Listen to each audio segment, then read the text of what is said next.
نحن نزلنا الذکر وإنا لہ لحافظون، بے شک اس الذکر قرآن کو ہم نے نازل کیا اور ہم ہی اس کی حفاظت کرنے والے ہیں۔ بخاری اور مسلم دونوں میں حدیث موجود ہے، اللہ تعالیٰ نے ہر نبی کو کوئی نہ کوئی معجزہ دیا تھا اور اس پر ایمان لانے والے لوگوں کی تعداد ڈیپینڈ کرتی تھی اس نبی کو دیے گئے معجزے پر۔ مجھے اللہ تعالیٰ نے وحی کا معجزہ دیا ہے، یعنی قرآن۔ میں اللہ سے امید کرتا ہوں کہ قیامت کے دن سب سے زیادہ متبعین میری امت سے ہوں گے، کیونکہ میرا معجزہ سب سے بڑا ہے۔ اور وہ بھی بخاری اور مسلم دونوں میں حدیث ہے کہ جنتیوں کا نصف امت محمدیہ صلی اللہ علیہ وآلہ وسلم سے ہے۔ اور ترمذی اور ابن ماجہ میں حدیث ہے کہ 120 میں سے 80 صفحے میری امت سے، یعنی ٹوٹل 120 صفحے ہیں پوری انسانیت کی۔ اب ایک صف کی لینتھ کتنی ہے واللہ عالم، لیکن 1,24,000 پیغمبروں کے ماننے والے 40 صفوں میں پورے ہو جائیں گے، اور صرف نبی صلی اللہ علیہ وآلہ وسلم کی امت وہ 80 صفوں میں آئے گی۔ تو یہ ساری برکات نبی صلی اللہ علیہ وآلہ وسلم کی ختم نبوت کی برکت سے، جو آپ کو معجزہ دیا گیا قیامت تک کے لیے، آپ کا ٹائم سپین بھی زیادہ ہے، یہ بھی آپ کو ایک ایڈوانٹیج حاصل ہے۔ دوسرا، کتاب کا محفوظ ہونا، یہ بہت بڑا ایڈوانٹیج ہے، ورنہ آج تو بہت زیادہ اختلاف ہوتا۔ کتاب محفوظ ہے، اس کے باوجود اتنا اختلاف آپ کو نظر آ رہا ہے۔ قرآن کی تفسیر لکھنے والے شرک ثابت کر رہے ہیں،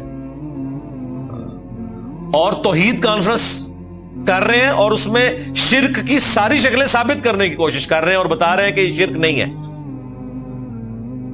اس کانفرنس میں کہیں یہ نہیں بتاتے کہ شرک پھر کیا ہے، اور جو آپ کو وہ شرک بتا رہے ہیں نا، اس اعتبار سے تو انشاءاللہ سارے ہی بخشے جائیں گے۔ پھر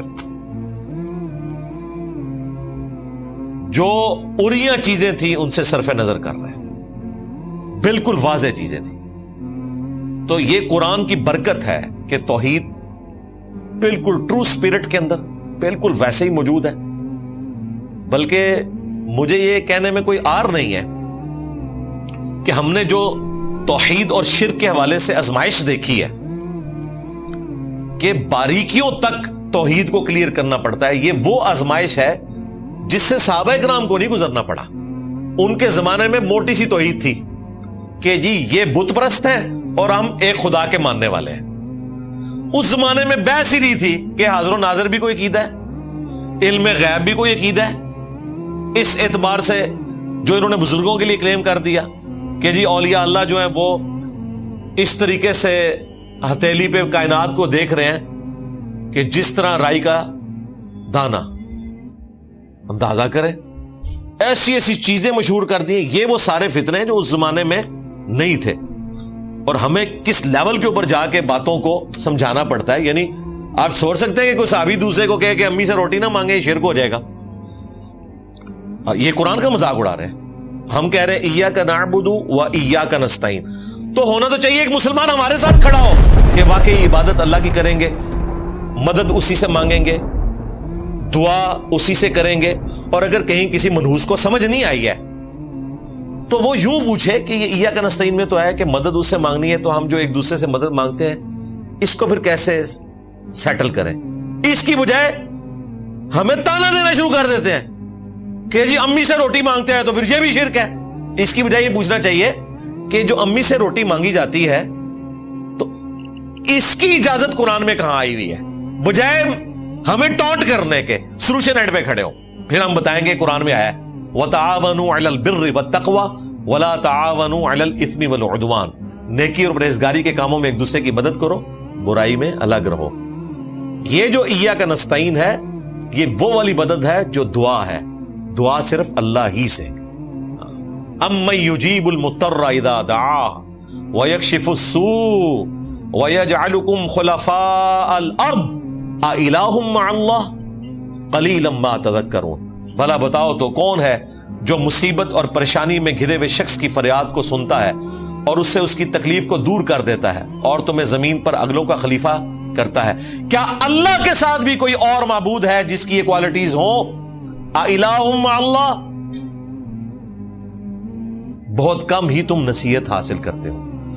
تو یہ سورۃ النمل کی آیت نمبر 62 اس بات پر گواہ ہے کہ جس ہستی کے بارے میں آپ کا یہ عقیدہ ہے کہ آپ اس سے دعا کریں گے اور وہ آپ کی تکلیف دور کر دے گا، تو گویا آپ نے اسے الہ مان لیا۔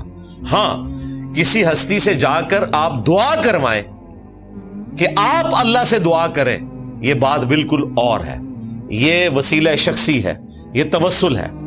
لیکن وہ ہستی جو دنیا میں موجود نہیں ہے، آپ اسے پکارنا شروع کر دیں اور اپنا حاجت روا مشکل کشا ماننا شروع کر دیں، تو بھائی اسی کی تو نفی آئی تھی قرآن میں۔ اور پھر وہ جو فوت ہو چکا ہے کہتے ہیں نا جی وہ زندہ، او بھائی اللہ کے حضور زندہ ہے نا، اس زندگی سے تو فوت ہو چکا ہے۔ نہیں جی شہید زندہ ہے، اسے رزق بھی ملتا ہے، بالکل ملتا ہے، صرف یہ بتا دو کہ اگر وہ زندہ ہے تو اس کی بیوہ دوسرا نکاح کیوں کرتی ہے؟ حضرت جعفر طیار کی بیوہ نے حضرت ابو بکر سے شادی کر لی تھی بعد میں، اسما بنت امیس نے، انہی سے محمد بن ابی بکر پیدا ہوئے، اور محمد بن ابی بکر بمشکل 3 سال 4 سال عمر تھی، حضرت ابو بکر بھی فوت ہو گئے۔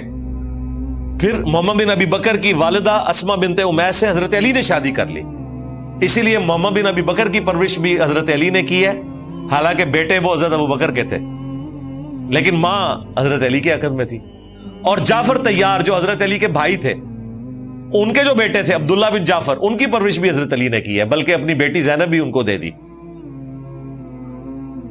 تو اگر شہید زندہ ہے تو جعفر طیار کی بیوہ یہ بار بار نکاح کیوں کر رہی ہے؟ نہیں، وہ زندگی اور ہے، یہ زندگی اور۔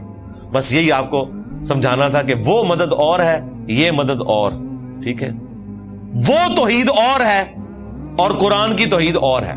مرنے سے پہلے اے مسلمان کر لے اس پہ غور، قرآن کا خدا اور ہے، بابوں کا خدا اور، قرآن کا پیغمبر اور ہے، بابوں کا پیغمبر اور، قرآن کی توحید اور ہے، بابوں کی توحید اور۔ اگرچہ وہ اسی خدا رسول کے ماننے والے تھے، لیکن انہوں نے اپنے نظریات ڈیفرنٹ پیش کیے، گویا کہ پھر وہ کسی اور خدا کے ماننے والے تھے۔ یہ لٹریچر کی زبان میں بات ہو رہی ہے۔ اللہ تعالیٰ سے دعا ہے جو حق بات میں نے کہی ہمارے دلوں میں راسخ فرمائے، اگر جذبات میں میرے منہ سے کوئی غلط بات نکل گئی تو اللہ تعالیٰ ہمارے دلوں سے اسے مٹا دے۔ سبحانک اللہم و بحمدک، اشہد ان لا الہ الا انت، استغفرک و اتوب الیک، وما علینا الا البلاغ المبین۔ جزاکم اللہ خیرا۔